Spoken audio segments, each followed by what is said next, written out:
Tips from Trestle is brought to you by the Belter Companies, Navigator Group Purchasing, eMenu Choice Point of Sale, and Clark Food Service and Equipment.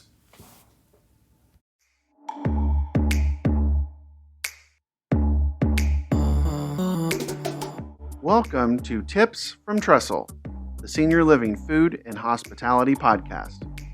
This podcast explores the senior living industry with a unique focus on food, hospitality, and the community experience. I'm your host, Aaron Fish. During 3 decades in the hospitality industry, I focused my work on creating exceptional experiences for the customers we serve. My goal for this podcast? Educate, inform, and inspire leaders in senior living. How? By creating hospitality with a purpose, by bringing the customer experience to the front of mind in our industry. We should bring the passionate spirit of food and hospitality to everything that we do and everyone we serve each and every day. So what are we waiting for? Let's get to it. Today on Tips from Trestle, my guest is Kate Risa. Kate is the Divisional Director of Human Resources with Lake House Senior Living, a new Upper Midwest regional operator of 37 assisted living communities supported by Discovery Senior Living. Kate has over 20 years of HR experience working with many senior living operators and industry support services. Kate, thanks for being here today on Tips from Trestle. Yeah, thanks for having me. Looking forward to our conversation. Yeah, so since the last time you were on the podcast, you've obviously changed roles. So tell us a little bit about what you're doing in Lake House Senior Living. Yeah, like you said, Lake House Senior Living, we are a brand new Upper Midwest regional operator. We're part of the Discovery Senior Living umbrella, and we have 37 assisted living personal care communities in Michigan, Wisconsin, Indiana, Ohio, and Pennsylvania. And we're really excited about our future. Yeah, no, that's really, really great. It's exciting to kind of change roles and to be able to influence so many properties and help them like come into the circle, the fold with Discovery and really get them going on the right track. And so one of the reason we're talking today is I wanted to talk to you about kind of staffing and interviewing and recruiting, because this is, it's been an ongoing challenge. It's gotten a little bit better, I think, but it's not where we all want it to be. And so knowing that that's kind of still an ongoing struggle, what are some considerations that you have when in your role that you keep in mind when it comes to recruiting? Yeah, I think that's a good question when it comes to recruiting, because really the way that job seekers look for jobs and apply for jobs is so different from before when I first entered the workforce. Now everything is very quick and we need to make it easy, and it needs to be short and sweet in order to retain our attention. So I think that's the first thing when we're looking at recruitment is we need to figure out how does a job seeker think, and where are they looking for jobs? How are they applying for jobs? And what do they want from an employer? So the first thing that I always look at is that I think we need to be utilizing technology as employers. The fact that we're utilizing places like Indeed or Career Builder Monster, different ZipRecruiter, different resources like that are great. But technology is really going to help us embrace and automate the efficiency of the job posting and recruiting process. So utilizing applicant tracking systems is really going to help you get some good metrics and cover a lot of different sites for your job postings to reach the maximum amount of job seekers that you can.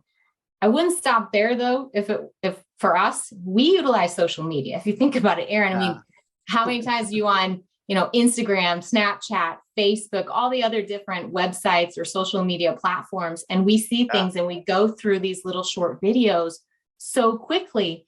And what's interesting is I don't see a lot of employers talking about their culture and their workplace and doing little employee spotlights, because as a job seeker, I want to see what it's really like.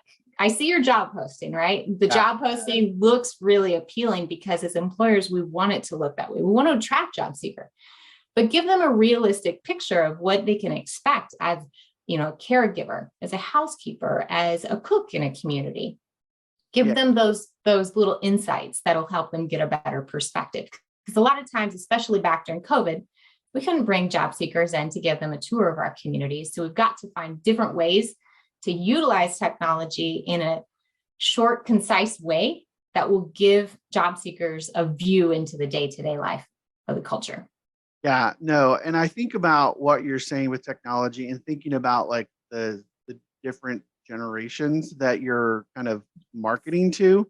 And I think you kind of covered the gamut with, kind of your traditional older applicants who maybe are going to Career Builder or Indeed and applying, but then like Gen Z and younger millennials are like, hey, I want to know about you first before I even think about working for you. Mhm. And seeing that culture kind of line out on social media, it's something that I think we as an industry have missed out on. There's great videos about what we do for residents from a marketing perspective, but not necessarily for employees.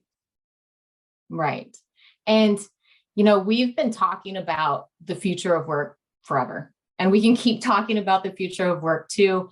But the thing that's most important to understand about the future of work is the future is now. And this has to be our wake up call. This has to be our rally cry to stop thinking about the future of work and start thinking about the now. And I don't necessarily want to make this a fault issue, but we haven't worked fast enough. I mean, if you think about our ability to buy things online and our ability to interact with people wherever they are, I've got kids and I've watched my kids do their homework online, interact with their friends, play games, and research information that we need. In the past, we would have had to go to the library and find a book for, right? Right. So it's all a lot faster. Today, we can message someone. We don't have to send a letter. We can find information we need, and we can buy the things we want with just a click of the mouse. So what's interesting at work, though, is we aren't doing a good enough job of leveraging technology. And so it's really interesting to me that some senior living groups are still using paper for their HR programs. Like new hire paperwork, I have found, is still in good old fashioned paper. Performance evaluations, so many of those operators that I've worked with in the past have not utilized a performance evaluation program. We've got paper schedules, we've got paper recognition programs, even paper time cards. And there are so many platforms out there that can help us automate these processes and just make them so much more efficient. And technology is here to stay, and it's the future of work. So we really need to maximize from the very beginning the way that we utilize technology. Yeah, that point you make about like the immediacy of being able to respond and interact, like that's almost an expectation, I think, of job seekers now, right? Like, Yes. I remember when we would be recruiting cooks and chefs, in a prior career, and one of my biggest frustrations as a corporate person was the constant complaints about, well, the system isn't getting people, Yeah. we don't have enough people, and you dig in and what you'd realize is they're letting people who have applied sit on the shelf for 3, 4, 5, 6 days, and they're complaining about, their immediate needs. Like, well, you should stop and you should text those people. You should call those people. Right. And as soon as somebody started picking up the phone and literally texting or calling, boom, they were like, wow, it's amazing. We're getting all these applicants. Well, they were there the whole time. They just Right. didn't have that like immediacy of what the technology would allow them. And they would lose. Yeah. Today, I want to tell you about one of Trestle's senior living partners, Belter. Belter is a food service design, equipment, and supply company that has been providing expert guidance to the food and beverage industry for nearly a century. A strategic partner to the most successful food service operations in the country, Belter provides support in kitchen and bar design, equipment procurement and install, and supplies. Their team of senior living food service experts have experience across the continuum of care. From independent living to skilled nursing and CCRCs, Belter specializes in right-sizing new facilities, modernizing remodels, and providing the right food service equipment and supplies. At Belter, they are committed to creating memorable experiences for their customers and their guests.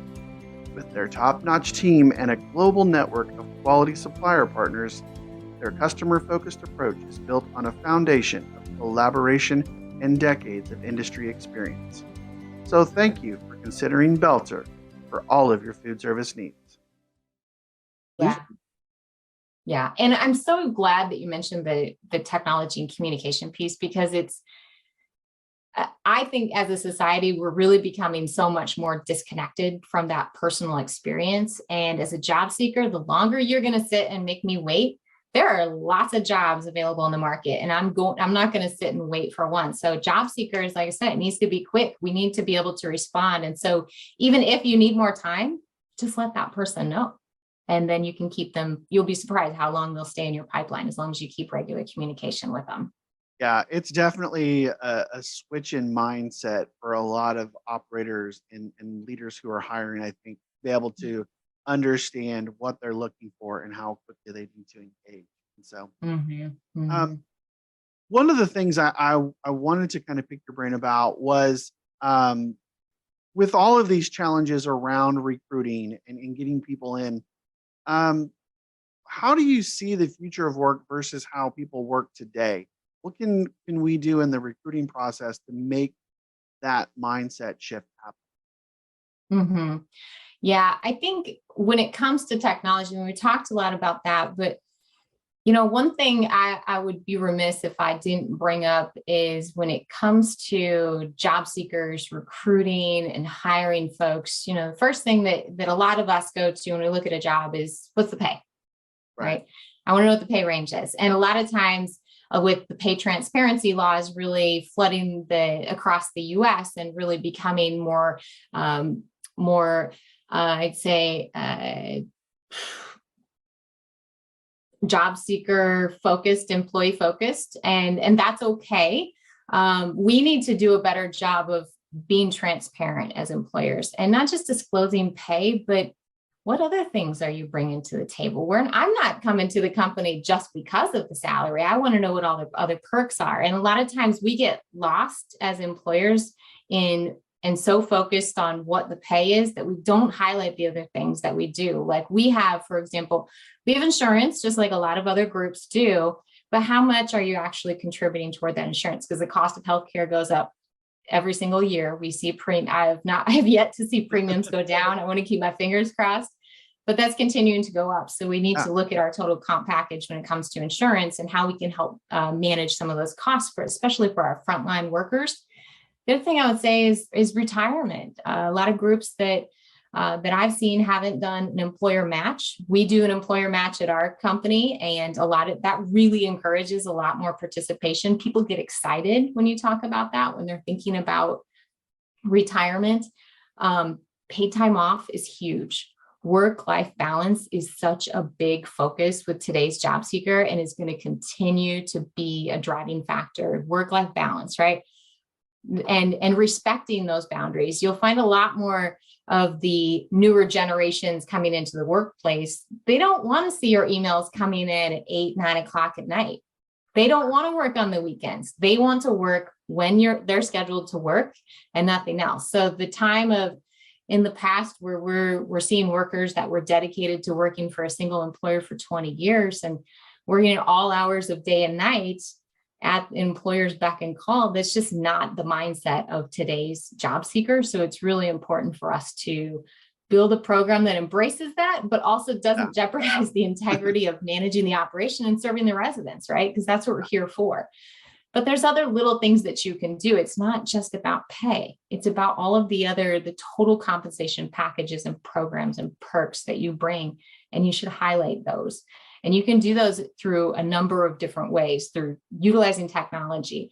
You can go and meet with different job seekers at different events. You can partner with universities and colleges. And that's one thing that we've really been focused on because our industry, and I'm kind of going down, I guess, a different path here, Aaron, so redirect me, but we really struggled to get younger generation interested in senior living. And we have such a huge demand for younger workers to come into our industry that we're really, really starting to, and continue, I shouldn't say starting, we're continuing to struggle with non-senior living industry employers like the Amazons, like the Walmarts, who are keeping up with what a lot of job seekers want nowadays. So we shouldn't be left in the dust anymore. We need to, should be our wake up call.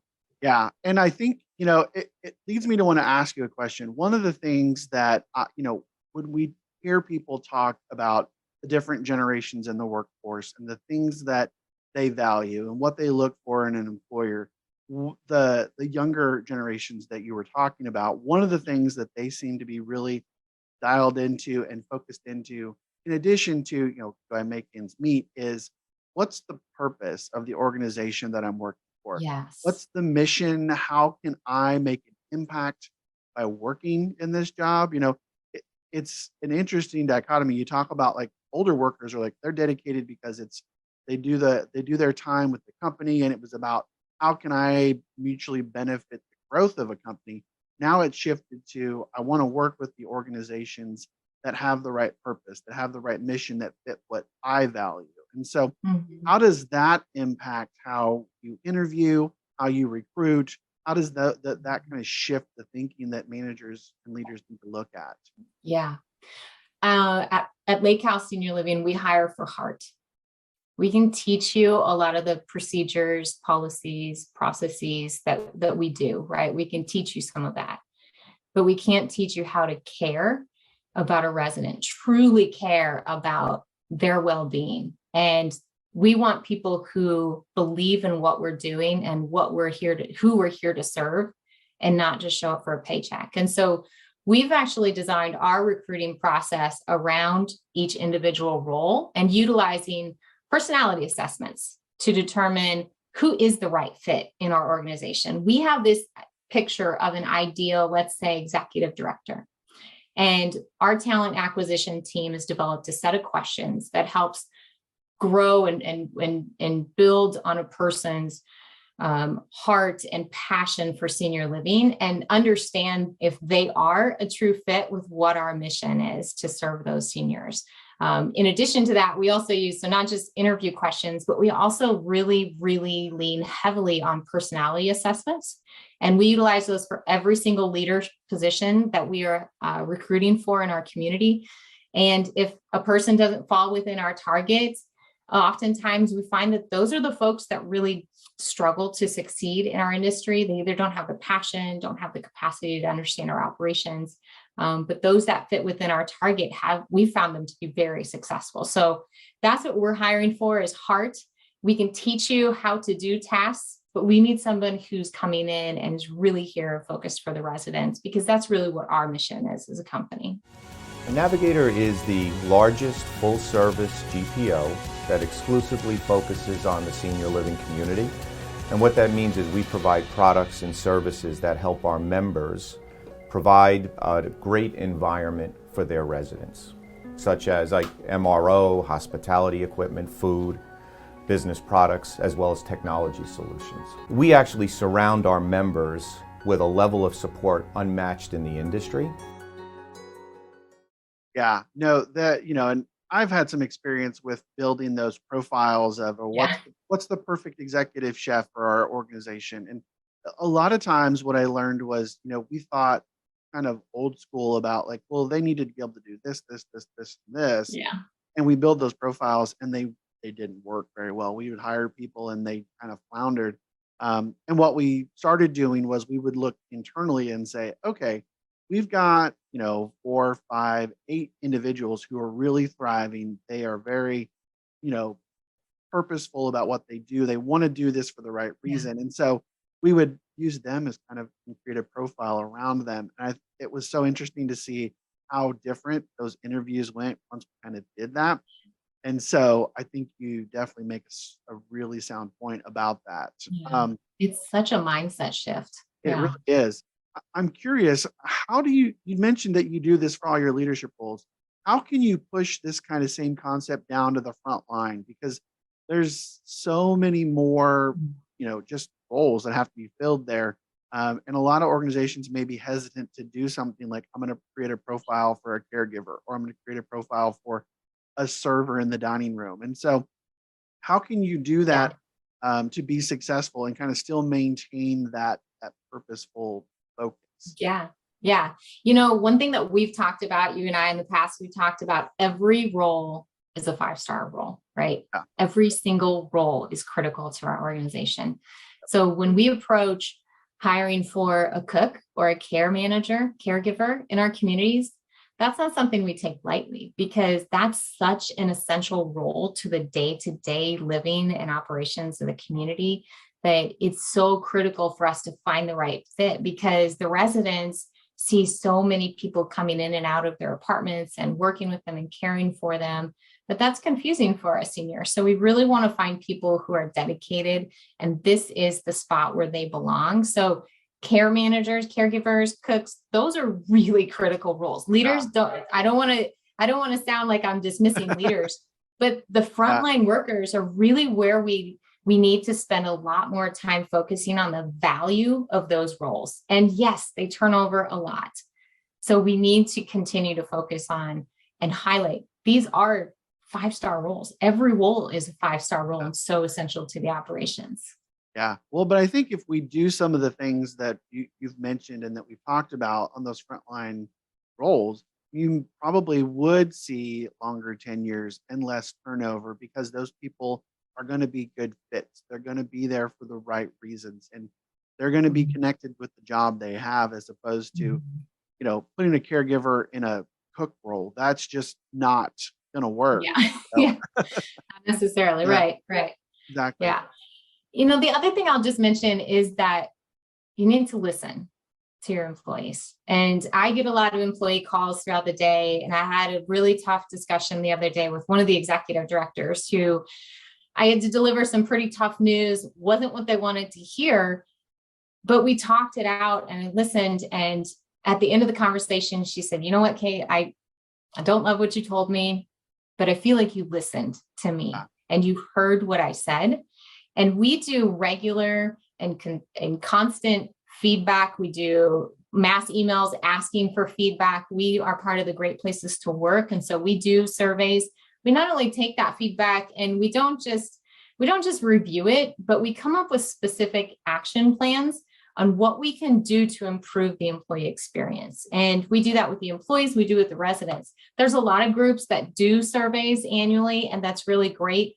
We do them at certain increments and ask for that feedback regularly. So we know what is the today's issue or the current issue, not just once a year. Listen to your staff and ask for feedback. Yeah, those extra touch points once a year is not enough, right? And no, right. For me, when I work with different operators and I'm consulting on how they improve their programs, one of the things I tell them is you have to listen to your employees, right? I could lay out the perfect processes for you on paper or digitally, and it may not work because you may have something unique about your operation, the way your kitchen's set up, the way your staff operate, your hours, whatever it might be. And so getting that constant feedback on things is going to improve not just like employee satisfaction, but the operation as a whole. So it's super critical. So I'm so glad you mentioned that. So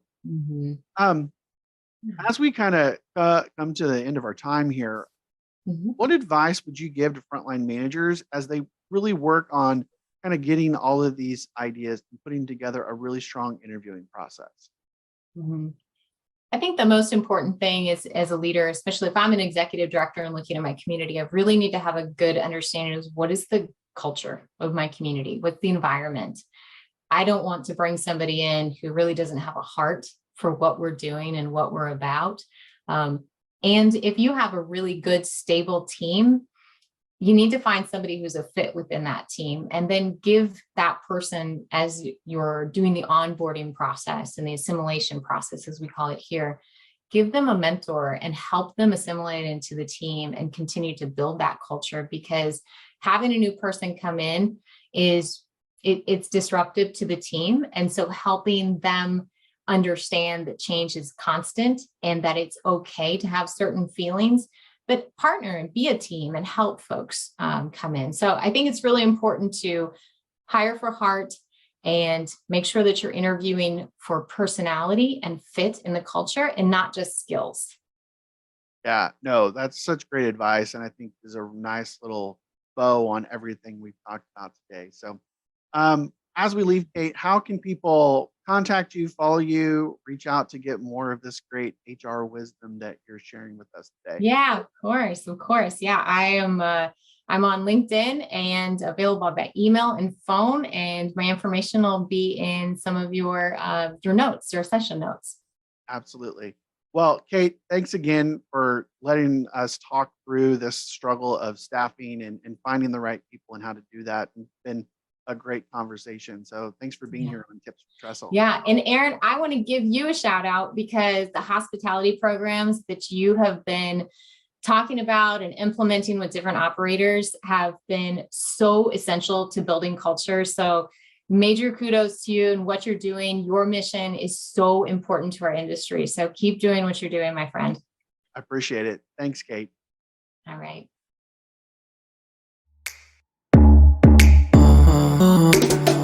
So there you have it, another one in the books. Thanks again, everybody, for listening. Please follow, like, and subscribe on YouTube, Spotify, Apple, or wherever you get your podcasts, and follow us on Twitter at Tips from Trestle. You can also learn more about the work I do by following me on LinkedIn, Twitter, Instagram, and even TikTok. And be sure to check out Trestle Hospitality Concepts at www.trestlehospitalityconcepts.com. I'm your host, Aaron Fish, and this has been another episode of Tips from Trestle.